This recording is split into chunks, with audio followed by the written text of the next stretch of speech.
Gusto es mío. Bueno, un placer tenerlo acá a casi 48 horas de haber asumido este cargo. Casi 48 horas, pero parecen 2 semanas ya en mi cabeza. Intenso. Y en mi cuerpo, sí. ¿Sí? ¿Qué le ha tocado hacer estos 2 días? Bueno, me ha tocado primero ordenar un poco la oficina. Ayer en la tarde ya compartí, hicimos el acto de entrega y recibimiento de la oficina con la exministra López, reunirme con los viceministros, con los directores, empezar a ver cómo es la situación para la transición, reordenar un poco la casa, acompañar al presidente en unas cuantas reuniones ya, coordinar algunas cuestiones de medios con el ministro de Medio Ambiente por el tema de Alpacoma, que es un tema lamentablemente vigente.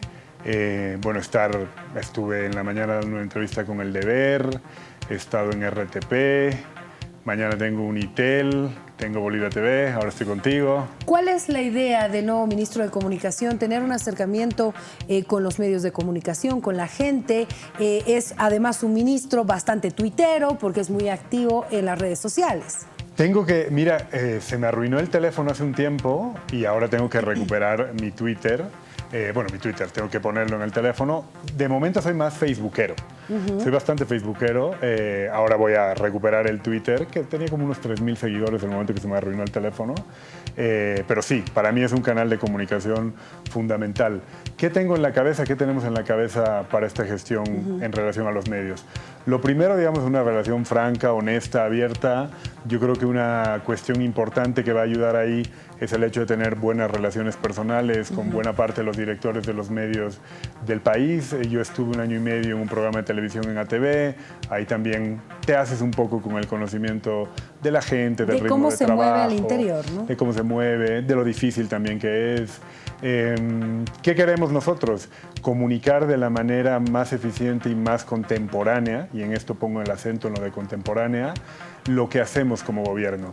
Nosotros, yo en particular, tengo la lectura, junto con algunos compañeros, de que es una cosa medio normal, pero los gobiernos van perdiendo un poco la sintonía con la calle. Siempre la calle cambia un poco más rápido que los gobiernos y siempre la calle innova y utiliza mecanismos de comunicación más vanguardistas que el Estado.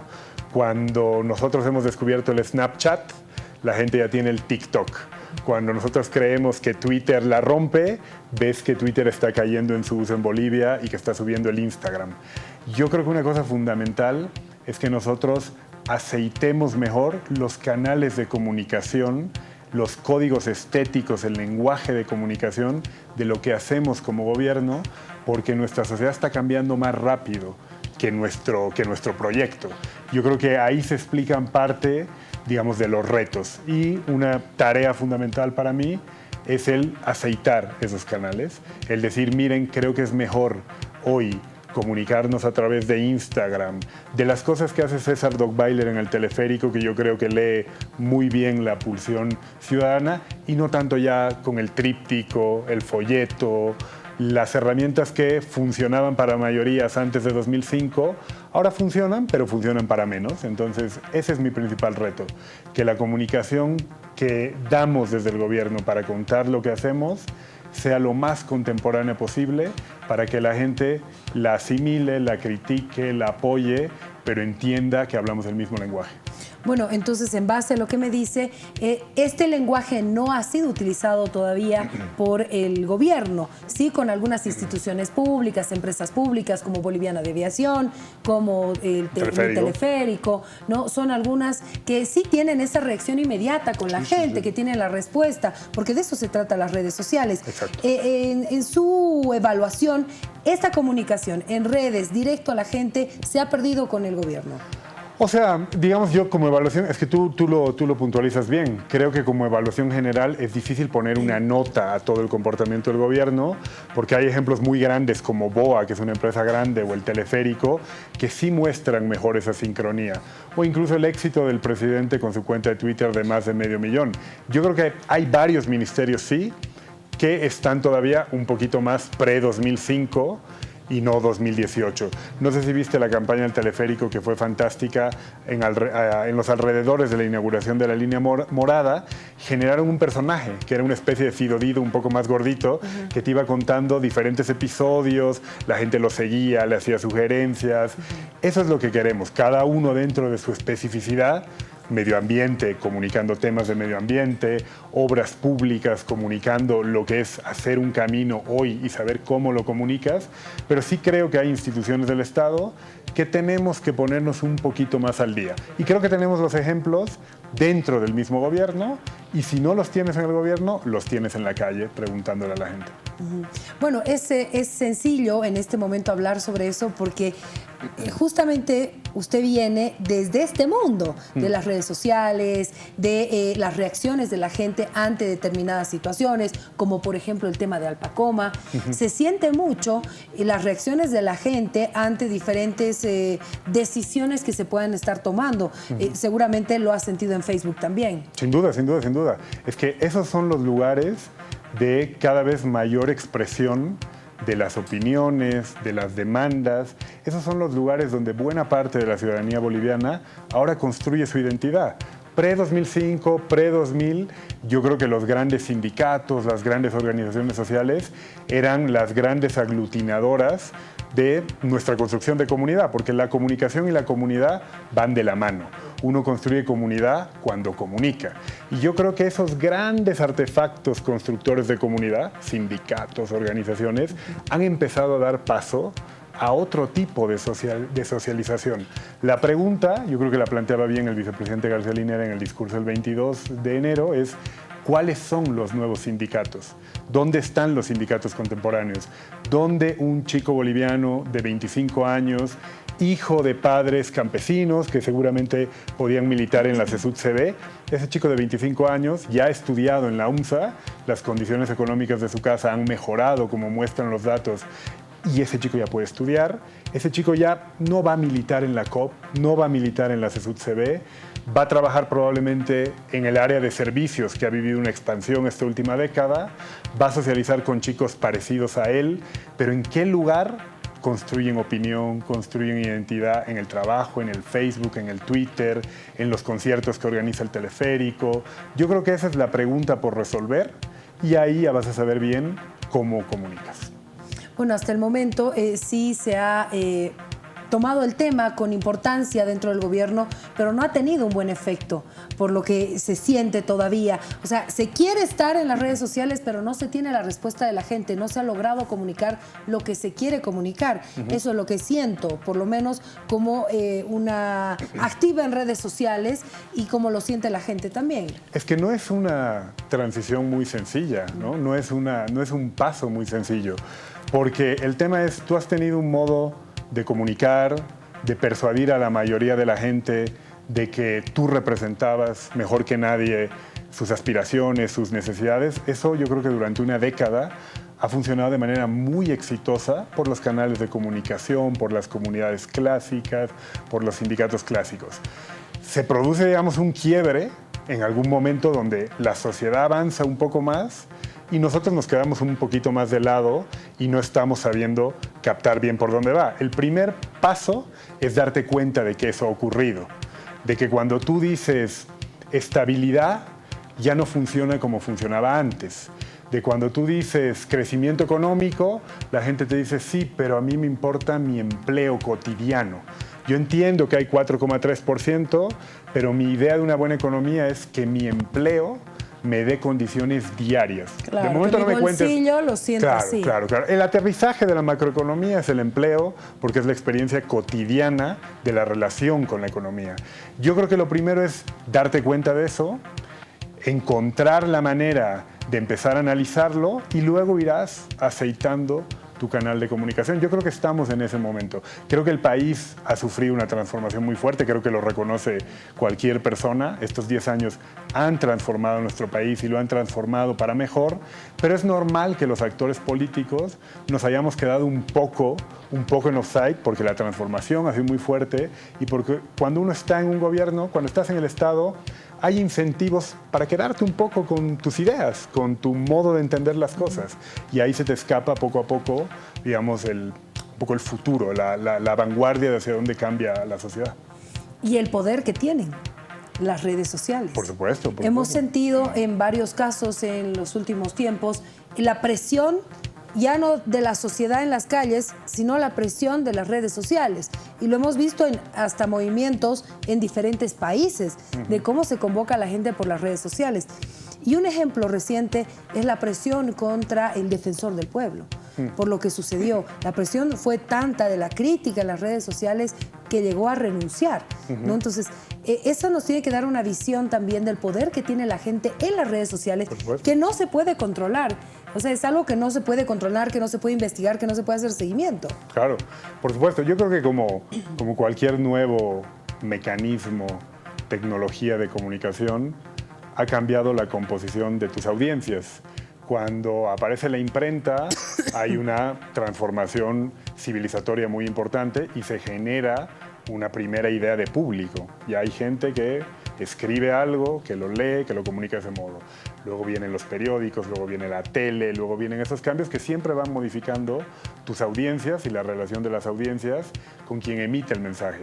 Lógicamente ahora las redes sociales creo que tienen también críticas, hay que hacerles críticas porque es una relación difícilmente colectiva, es más bilateral, más individual. Yo soy un poco crítico con la idea de la comunidad virtual. Es un tema muy complejo, digamos, para debatirlo en pocas palabras, pero en definitiva, ante tu pregunta, yo sí creo que se ha vuelto el nuevo escenario. De algún modo es como una nueva ágora pública donde la gente expresa su opinión. Habría que procurar que siempre la exprese en base a evidencia, en base a verdad, en base a noticias verdaderas, en base a respeto. Eso creo que lamentablemente no ocurre.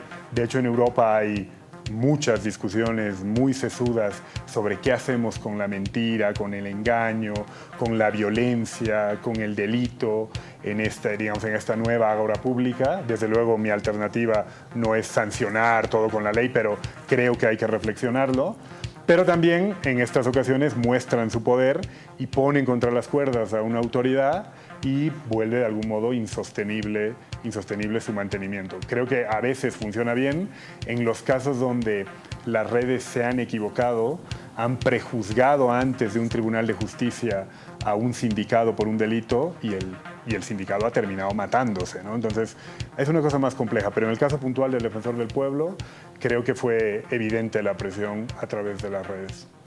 Y bueno, hoy el resultado de una renuncia en cuanto a su propia decisión de hacer público un tema tan personal, la forma en la que lo hizo. ¿Cuál es el criterio del ministro de Comunicación? ¿Cómo vio todo lo que pasó con Bueno, a mí me lo preguntaron ayer y yo lo que hice es lo mismo que voy a decir ahora. Suscribir las palabras de la presidenta del Senado, Adriana Salvatierra, y del diputado Víctor Borda. Fue, por decirlo menos, un despropósito, es no estar a la altura de tu trabajo y es un mal uso de instancias públicas, que en este caso particular tienen como misión el precautelar los derechos humanos. Entonces, mostrar ahí una cuestión medio agresiva, de una querella privada, yo creo que fue un despropósito y que la respuesta y la consecuencia de ese despropósito no tardó en manifestarse. Yo, en todo caso, me parece bien que el defensor haya percibido que era insostenible la situación y haya renunciado. Bueno, esta situación definitivamente ha sido una de las que ha generado más reacciones, pero también quiero un criterio suyo en torno a lo que he estado leyendo. Usted ha nacido en Venezuela. Nací en Venezuela porque mis padres estaban en el exilio por García Meza. Entonces, si mi papá no se escapaba y no se asilaba en la Embajada de Venezuela, lo mataban y yo no lo hacía. Entonces, pocos días después del golpe se asila en Venezuela.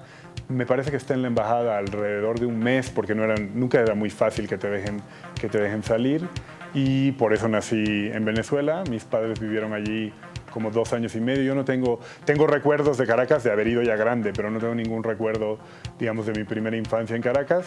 Y volvimos acá a inicios del 84. Yo nací a finales del 81, volvimos a inicios del 84 aquí a La Paz. Hice todo el colegio en La Paz. Al terminar el colegio me fui a vivir a Madrid por un poco más de una década y volví a Bolivia hace 7 años. Hace 7 años, ¿con qué visión? ¿De hacer política? La verdad es que sí, yo estudié ciencias políticas en Madrid, milité en organizaciones de izquierda allí. Bueno, la mayoría de mis amigos acá son críticos con el gobierno, muchos nuevos, pero muchos lo han sido la década entera. Entonces, entre un interés vital, un interés académico y político de volver a mi país y ver qué ocurría con un fenómeno extraordinario que no había pasado, en mi opinión, desde la Revolución del 52, y que me picaban mis amigos. Me decían, tú todo lo ves bien desde allí, pero ya vas a ver cuando vengas aquí, esto es un desastre. Entonces yo siempre volví con la intención de involucrarme, no al grado de venir a ser ministro, pero sí de involucrarme. Llegué, nosotros en España teníamos un pequeño programa de televisión que luego se volvió muy famoso con Pablo Iglesias, que es un gran amigo. Montamos un programa de televisión aquí en ATV que sigue funcionando, Esta Casa No Es Hotel. Y cuando yo estaba pensando en montar un programa de entrevistas solo, se cruzó el presidente y el vicepresidente García Linera, el presidente Morales y el vice, y me invitaron en mayo del 2014 a ser candidato a diputado. Ahí lo valoré porque es involucrarte ya de otro modo 5 años, yo tenía que pensarlo y bueno, y lo acepté por 5 años. Después fue viceministro también. Después fui viceministro de Planificación durante 1 año y ahora estoy en la cartera de Comunicación. Bueno, hablamos un poco de lo que pasa con el tiempo, haciendo referencia a 13 años de gestión del presidente Evo Morales. En algún momento se habló de también un desgaste natural. ¿Qué nos dice la ciencia política en torno a eso? Que después de 13 años se pueda dar este fenómeno y que esto pueda tener alguna consecuencia tal vez en una elección. Yo creo que es de algún modo, vamos a decir, natural, y para mí, vuelvo un poco a la conversación del inicio. Creo que parte de ese desgaste natural, o buena parte de ese desgaste natural, viene justo por esa relativa pérdida de frecuencia y sincronía con lo que piensa, aspira y desea la gente. Yo creo que el reto para nosotros en el movimiento del socialismo es que cuando a ti te salen las cosas bien con un modo de hacer las cosas, de decir, de apelar a la estabilidad. No hay que olvidarse que el presidente Morales, en el peor desempeño electoral, y si incluimos los referéndums, sacó 49% y en el mejor sacó 67% con el revocatorio. Creo que es un poco absurdo no sostener que este hombre representa esta última década las aspiraciones, los deseos de enorme cantidad de bolivianos. Es un resultado durante una década que encuentra difícil parangón en otros gobiernos. Es difícil a los 9 años de elección, como fue el 2014, que te vote el 62%. Felipe González gobernó 14 años, pero no ganó sus últimas elecciones con esa ventaja. Es difícil. Yo creo que ha sido es un proyecto muy vigoroso, pero que el desgaste natural viene justo por ahí, cuando la sociedad te adelanta un poco y cambia un poco más rápido y tú tardas en leerlo y dices, oye, pero si mis certezas me han dado tan buenos resultados, hemos cosechado tantas victorias que cada vez que le hemos preguntado a los bolivianos la han revalidado, e incluso cuando hemos perdido en el límite, te cuesta innovar, te cuesta decir, oye, pero leeré las cosas de otro modo y volveré a ajustarme con el tiempo. Yo creo que ahí está el desgaste natural. No soy catastrofista, no creo que sea una crisis terminal. Creo que sigue siendo el único proyecto de país que existe, con sus problemas, con sus lecturas a veces incompletas, con sus aciertos y con sus victorias. Creo que este proyecto es el único que tiene todavía la capacidad de persuadir de que el rumbo que fija es el rumbo más beneficioso para los bolivianos. Al otro lado, de momento, no veo nada. Veo como críticas que intentan siempre enrocarse solo en un tema importante como es el 21F, pero no contarle a los bolivianos nada más. De hecho, no sabemos qué va a hacer el expresidente Carlos Mesa si gobierna, no sabemos qué va a hacer Óscar Ortiz. Las 2 únicas ocasiones donde Carlos de Mesa ha adelantado algo de su programa político, ha tenido que retroceder. Cuando en Navidad se le ocurre decir que el Estado tiene que ser laico, que ya viene en la Constitución y que va a plantear una ley para separar Estado e Iglesia, una ley que es digamos, innecesaria en el marco de nuestra Constitución, retrocede. Poco tiempo después, adelanta algo de economía, es de las pocas veces donde no habla solo de 21F, hace una entrevista confusa alrededor de los bonos y tiene que retroceder. ¿Yo qué creo que ocurre ahí? que hay una conciencia de una ausencia de proyecto. Y mientras yo puedo vivir de la coartada de solo vamos a hablar del 21F y ya contaré mi programa de gobierno después de ganar las elecciones, yo confío que la gente se va a dar cuenta de eso y que incluso un enfado legítimo con nuestro proyecto no te puede llevar a darle un cheque en blanco a la oposición, que primero te cuenten qué van a hacer con el país. Y qué van a hacer con el país no es solo decir que estás en contra de la reelección del Evo. ¿Qué vas a hacer con el país? Es que me digas qué vas a hacer con el empleo, qué posición tienes en la política internacional, en la salud, qué piensas del modelo económico. Pero eso no viene ya en esta etapa preelectoral que nos toca vivir luego de las primarias, cuando salga la convocatoria, ahí que se empiece a hablar al pueblo boliviano sobre eso. Yo creo que no. Yo creo que un actor político responsable, transparente y que tiene las ideas claras, plantea sus ideas políticas en todos los escenarios durante todo el tiempo, porque es una construcción larga. Querer reemplazar un proyecto que en una década ha mostrado muy buenos resultados, creo que no se logra diciendo los últimos 3 meses escribimos un programa de gobierno y esto ya está hecho.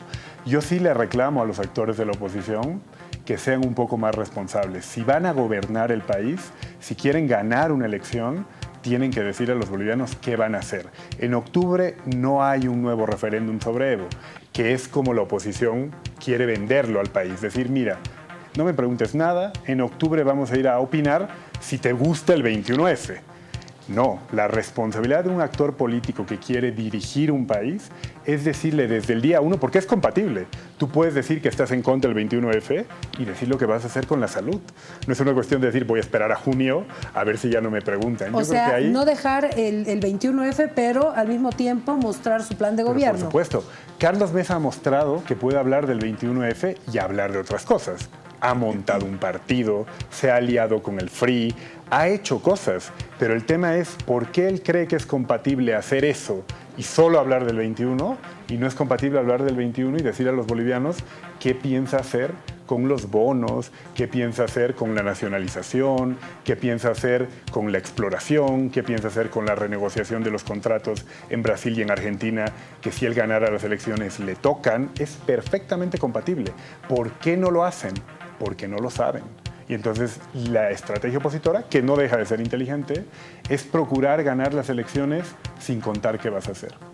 Hablamos ahora de esta clase media que se ha creado, lo ha dicho el propio el vicepresidente Álvaro García Linera, de una clase media urbana, nueva. Es a la que van a atacar, si vale el término, con toda la información que se quiere capturar. Es que es justo en esos lugares donde socializa, donde comparte, donde genera identidad la nueva clase media, donde nosotros tenemos que buscar los códigos para comunicar y los problemas cotidianos, los nuevos problemas. Bolivia ha cambiado mucho y una de las cosas paradójicas es que un proyecto como el nuestro, como el MAS, con un fuerte origen e impulso campesino, rural, es el proyecto y es el proceso que más ciudades ha generado. Si tú te acuerdas, en el 95, uno decía, está La Paz, Cochabamba y el interior. La Paz, Cochabamba, Santa Cruz y el interior. Todo el resto, desde esa mirada capitalina elitista, era un magma del campo. Ahora, con las condiciones económicas de este nuevo Estado, de una mejor distribución económica, han aparecido ciudades intermedias. Ciudades intermedias como Patacamaya, como Quillacollo, como Yacuiba, que ya tienen condiciones de vida urbana, que tienen buenos números de saneamiento básico, de conexiones de gas, de conexiones de internet. Yo creo que ahí está la nueva Bolivia. Ahí y en la ampliación de los sectores periurbanos de las grandes capitales. Ahí hay que atacar, como dices tú, pero hay que atacar sabiendo cómo le hablas a la gente. Creo que no es solo una cuestión de alcance, creo que no ganaríamos mucho solo pauteando Facebook si no supiéramos cómo hablarles. Y esa es la cuestión. Un chico de 25 años que trabaja en un restaurante, que vive en Villapavón y que sus padres vienen de Omasuyos, ¿qué problemas tiene ese chico hoy? Cuando nosotros decimos que la macroeconomía crece, que la estabilidad, ¿estamos respondiendo a sus problemas o no? A mí una cosa que me gustó en el discurso del presidente es que apuntó a la problemática joven. Él dijo, vamos a hacer frente al triángulo: la educación, el empleo y la vivienda. Educación porque ahora tienes hijos de clases populares que son los primeros miembros que entran a una universidad y entran cargando la esperanza colectiva de una familia. Cuando tú estudias, procuras y deseas que el estudio te dé un buen empleo. Como decíamos antes, hay que atacar al empleo. Y el presidente cerraba, cuando tienes un buen empleo, ya tienes condiciones ¿para qué? Para construir una familia. ¿Y qué hace falta? Una vivienda en condiciones. Entonces yo creo que esas son problemáticas de las que deberíamos hablar muchísimo más. ¿Eso quiere decir que se va a reforzar tal vez la dirección de redes sociales que tiene el Ministerio de Comunicación? No, yo creo que, como te decía, creo que no es una cuestión de alcance, ni de ponerle más dinero, ni siquiera de ponerle más número de gente. Creo que lo que nos falta es una reflexión más oportuna sobre el contenido, sobre qué queremos contar. Porque te insisto, cuando nosotros apelamos a la nacionalización, a la estabilidad y al crecimiento, cosas que son patrimonio y que han hecho lo que Bolivia es hoy, yo dudo si a ese chico que le preocupa el empleo, la educación y la vivienda, yo dudo si aunque tengamos 200 guerreros digitales, tú le llegas. Yo creo que con 5 que le hablen de vamos a trabajar para que tu esperanza en la universidad se concrete en un buen empleo, yo creo que con 5 o con 3 tú logras comunicar. Bueno, mucho trabajo el que tiene además uno de los ministerios que va a manejar uno de los presupuestos más importantes de este año electoral. Mira, o sea, sé cuánto presupuesto va a manejar el de comunicación. No sé decirte si es el que más, ahí me pillas porque no tengo el dato de otros ministerios. Pero a comparación de otros años, sí. No, porque el año pasado, ahí digamos hubo una información no muy completa. Se hizo la comparación de que en el presupuesto que se aprobó en el Parlamento a finales del año pasado, se presupuestaba para el 19 en comunicación alrededor de 500 millones de bolivianos. Y se comparaba con los 150, 160 millones de bolivianos, que fue el primer presupuesto presentado a inicios del 18, pero hay reformulados a lo largo del 18. Entonces, comparar los 150 con los 500 es un poco tramposo, porque estás comparando enero del 18 con enero del 19, pero a lo largo del 18 se incrementó el presupuesto de comunicación, y el presupuesto de comunicación el 18 fue mayor que el que vamos a tener el 19. El 18 creo que fueron como 529 millones de bolivianos y el 19 son como 506, me parece. Bueno, ministro, ha sido un placer tenerlo acá. Gracias. Espero que nos visite seguido, Sí, por ¿no? supuesto. Porque la idea es seguir comunicando. Claro, conversando, comunicando y aprendiendo. Un placer, de verdad. Gracias. Nos vamos a una pausa, Ricardo. Primera pausa acá en Todo a Pulmón. Siga con nosotros, son las 10:30.